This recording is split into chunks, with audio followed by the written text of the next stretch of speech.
My ex-best friend attempted to take her life after I caught her fooling around with my boyfriend, and I couldn't care less. I haven't reached out.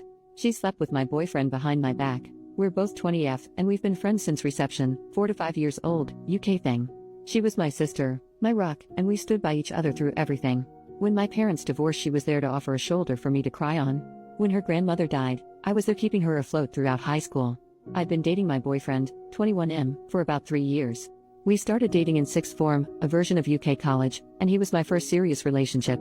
I introduced him to my family. He was many of my firsts. He was sweet, a little awkward being a gamer guy, but he treated me to date nights and always made me feel special. Maybe this is me being young and dumb, but I thought I'd marry this guy someday. This was something I told my best friend. Well, about a month ago while my boyfriend was in the shower, I saw a text notification pop up on his phone. We look at each other's notifications all the time, so I grabbed his phone to see it. It was from her, asking if they were still on for tonight and if she should wear his favorite dress. He told me he was hanging out with friends and going drinking. Him going drinking with friends wasn't unusual, so I never thought anything of it, but in hindsight I wonder how much of him going out was with friends and how much of it was going out with her. I saved screenshots of their conversations. I sent them to myself.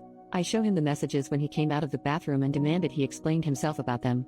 I couldn't contain how upset and angry and hurt I was. An argument ensued where I told him he was disgusting and I left his place. Shortly after arriving home, I started getting bombarded with calls and texts from my best friend.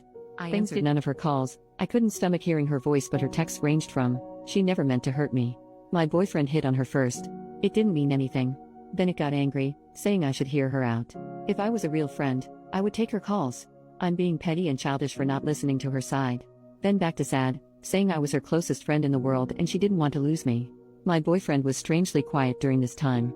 After a few days I got myself together enough to send them both messages. Maybe it was cowardly, but I didn't have the strength to call them. I told my now ex-boyfriend that we were done and I won't give cheaters any chances with me. He responded by trying to call me, but after the third or fourth attempt, he gave up. He sent me a final message saying it wasn't that big of a deal, that they just fooled around, but agreeing he didn't want to date me anymore. My ex-best friend was more persistent after I told her I wanted nothing to do with her. Day after day I'd get messages and calls from her, demanding to talk, demanding we resolve this, demanding I not say anything to anyone, saying she stopped seeing him, saying she'll unalive herself if I don't talk to her. Really messed up crap. I ended up confiding to a mutual friend about what was going on because I was seriously beginning to wonder if I was being a jerk.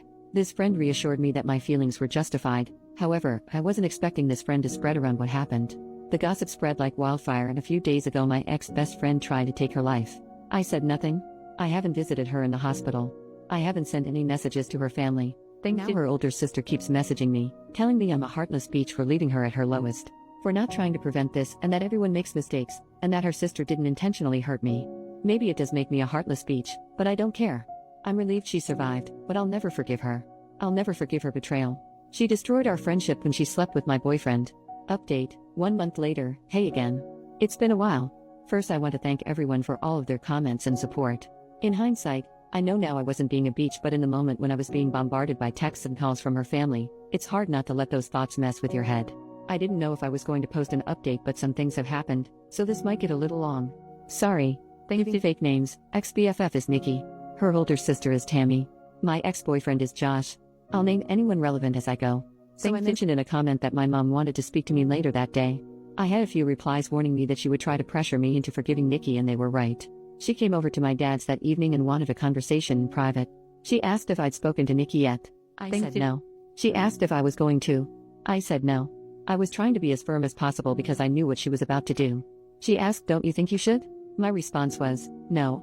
I don't see why I should." I sent her a final message almost a month ago. This is where things began to really go south in the conversation. "Mum, love, she's in the hospital right now. She needs all the support she can get. You're meant to be her friend." I didn't even know about her condition until her mother called me. Really? I'm meant to be her friend after she slept with Josh behind my back? I didn't say anything about her because I didn't want to talk about her. "Mum, are you really going on about a silly grudge? I understand she hurt you, but she's hurting so much more right now, love." She's hurting? "Mum, yes, you both are. I raised you to be a kind, forgiving person. Why can't you forgive her?" "Me, what? Like how Dad should have forgiven you?" This wasn't my finest moment. I didn't bring it up before because it wasn't relevant, but the reason why my parents divorced was due to infidelity on Mum's end. And it wasn't only a one-time thing, not that it matters even if it had been, but my mum always believed Dad should have just forgiven her. I admit this was a low blow for me, and the conversation spiraled into an argument from there, with both of us saying some not-so-kind things to each other. Eventually, I decided the conversation was over because we were just going around in circles and heading into yelling territory, so I told her to leave and I'll try talking to her again when we've both calmed down. When she was leaving, she said this: "I hope you're not as cruel as your father." I'm typically not an angry person, but this infuriated and hurt me. I lived 50-50 between my parents. They both made sure I had everything I could need or want, but she felt her situation and struggles were undeserved. Dad never helped with bills or payments that didn't involve me. She expected more. Cheaters always do. I didn't say anything when she left, I just blocked her number and social media accounts and cried. She cared more about the girl who had hurt her daughter than said daughter. She realized pretty quick what had happened and came back the next day, but Dad told her I didn't want to talk to her, true, and she had to leave. It took maybe half an hour before she finally left. The new few days she kept trying to reach me through other people, but I stayed silent. The Friday after my post, I decided I felt calm enough to talk to her and unblocked her. We spoke over the phone, which wasn't as exciting as above. Basically, it was her apologizing and telling me she was wrong for trying to force me to forgive Nikki, that she'll respect my decision but tried to suggest I think about it. I very firmly told her I was not forgiving Nikki. She just said okay. Things didn't really feel the same with us. I couldn't bring myself to be as chatty with her as I was before, and it didn't help that she kept giving me updates about Nikki. The first time she did it, she told me Nikki had been put on a 72-hour psych hold, assessed and eventually released. I told her I didn't want any updates on Nikki's situation. I won't stop her from checking in, but I didn't want to be involved. She complained and said she thought I'd want to visit her, but I threatened to block her again if she kept pushing, and she shut up. Nothing was mentioned about Nikki for a couple of weeks before Mom again broke my boundary and brought her up, telling me about how Josh had stopped talking to her and how Nikki needed a shoulder to cry on. I again told her I didn't want to know and this was her last chance not to bring her up or I would cut her from my life for good. She complained again but eventually promised it wouldn't happen again. Maybe I should have learned from my mistakes because I know my mother. She doesn't take no for an answer. It was really quiet for a while.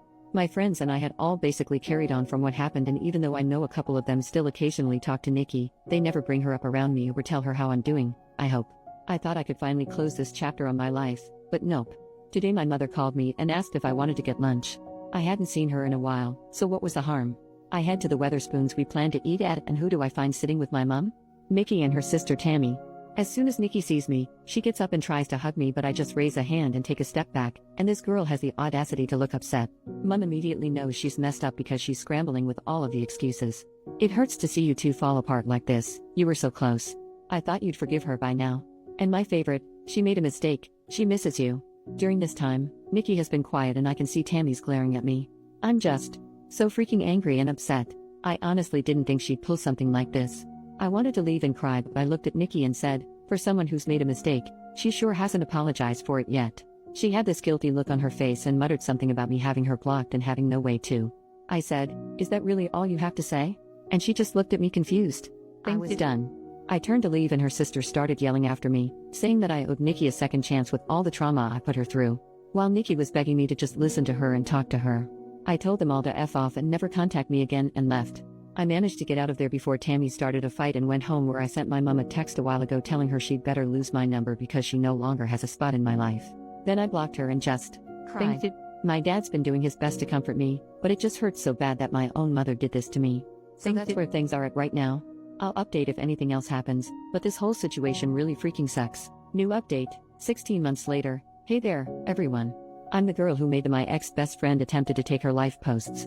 I didn't think labeling this post like that really fit. I first want to apologize for taking so long to give you an update and to also thank you for your kind words. I've not been able to reply to many messages, and I've had a lot, but I've taken the time to read through every single one. I appreciate every single one of you. This Christmas has been amazing. I spent it with my family, with my dad. I went out Boxing Day night with my friends to party hard and regretted harder the following day. I'm in a much better place than I was back in December 2023. That's kind of why I struggled to give you all an update, because around Christmas and New Year's of 2023 I was not in a good place. I really needed to focus on myself and work on getting myself in a better place. As of January 2024, I have been no contact with my mother. Unfortunately, I've seen her since then, and I've done my best to avoid talking to her on the 3 occasions I've had to be in the same place as her. Not out of choice, mind you, but it is what it is. During Christmas 2023, she had expected that I was spending it with her and her side of the family. Given the events at that time, this was obviously not happening, and my dad told her as much. She lost her mind. She refused to take no as an answer leading up to Christmas. To the point Dad and I left for my paternal aunt's house on Christmas Eve to spend the night there. According to a neighbor, my birth giver showed up pretty early in the morning to catch us leaving, but was irate to learn we already weren't there. Thankfully, my aunt had moved house quite recently, so my mother didn't know the new address. But we came home to parcels completely destroyed on our porch the following Boxing Day. There was even a Christmas card labeled to me, but inside was a horrible letter from my mother, describing me as the worst daughter on the planet. That honestly destroyed me, and I spent New Year's a mess. It's difficult cutting off your own mother. I spent half of January of 2024 trying to fix things with her, but it came to a head when I realized I was the only one forced to compromise. I finally cut off contact, and it's been that way since. There's been more between then and now, but I think those are incidents I'll post on my Reddit page or in the comments of this post to prevent it from getting too long. In terms of Nikki, I've heard she's doing better. We've not spoken since my mother's lunch escapade, but she's found a job and, according to a mutual friend, found a new circle. Despite everything that she's put me through, I'm happy for her.